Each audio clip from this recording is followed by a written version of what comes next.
दोस्तों, मामला अब बेहद दिलचस्प हो गया है।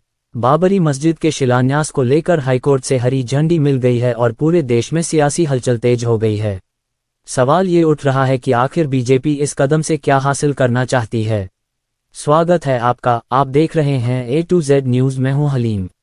दोस्तों, जिस अयोध्या विवाद ने कभी बीजेपी की राजनीति को नई ऊंचाइयों पर पहुंचाया था, क्या अब वही मुद्दा किसी नए रूप में वापस लाया जा रहा है।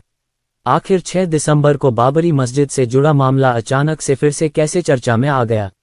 दरअसल बंगाल की राजनीति के बीच यह नया पैंतरा बीजेपी के लिए कितना फायदेमंद हो सकता है, इस पर अब कई तरह के सवाल उठने लगे हैं। बताया जा रहा है कि टीएमसी के विधायक हुमायूं कबीर ने 6 दिसंबर को बाबरी मस्जिद जैसी एक मस्जिद के शिलान्यास की घोषणा की थी, जिसके बाद कोलकाता हाईकोर्ट में याचिका दाखिल हुई।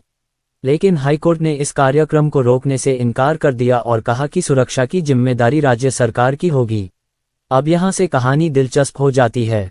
राजनीतिक जानकारों का कहना है कि बीजेपी इस पूरे विवाद के पीछे अप्रत्यक्ष रूप से सक्रिय रही ताकि बंगाल में हिंदू मुस्लिम ध्रुवीकरण पैदा किया जा सके। टीएमसी ने हुमायूं कबीर को पार्टी से निकाल दिया, लेकिन उन्होंने ऐलान किया कि वे शिलान्यास कार्यक्रम हर हाल में करेंगे। कोलकाता हाईकोर्ट के फैसले ने सबको चौंका दिया। अदालत ने कहा कि कानून व्यवस्था बनाए रखने की जिम्मेदारी सरकार की है, लेकिन कार्यक्रम पर रोक नहीं लगाए। कोर्ट की यह टिप्पणी अपने आप में काफी कुछ कहती है। राजनीतिक विश्लेषक मानते हैं कि यह सब एक प्लान्ड गेम का हिस्सा है। जिस तरह से बंगाल चुनाव करीब आ रहे हैं, बीजेपी को एक बार फिर धार्मिक भावनाओं के सहारे वोट बैंक मजबूत करने का मौका दिख रहा है।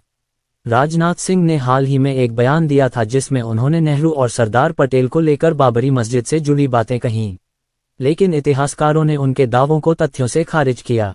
ये बयानबाजी यह संकेत देती है कि बीजेपी बाबरी मस्जिद के पुराने अध्याय को नए रूप में जीवित करना चाहती है, और यह सब बंगाल की जमीन पर हो रहा है। अब सवाल उठता है कि आखिर बीजेपी और उसके नेता कब से मस्जिदों के लिए चिंतित हो गए। अगर भावनाएं इतनी सच्ची हैं तो फिर अयोध्या में क्यों नहीं। राजनीतिक तौर पर देखा जाए तो ये पूरा घटनाक्रम बंगाल में एक बार फिर धार्मिक ध्रुवीकरण को हवा देने की रणनीति का हिस्सा लगता है। दोस्तों, यह मामला केवल एक धार्मिक मुद्दा नहीं है, ये राजनीति की उस चाल का हिस्सा है जो हर चुनाव से पहले जनता के बीच भावनात्मक मुद्दा खड़ा करती है। इसलिए जरूरी है कि हम सिर्फ सुने नहीं बल्कि समझें और सतर्क रहें। मैं हूं हलीम और आप देख रहे हैं A to Z न्यूज़।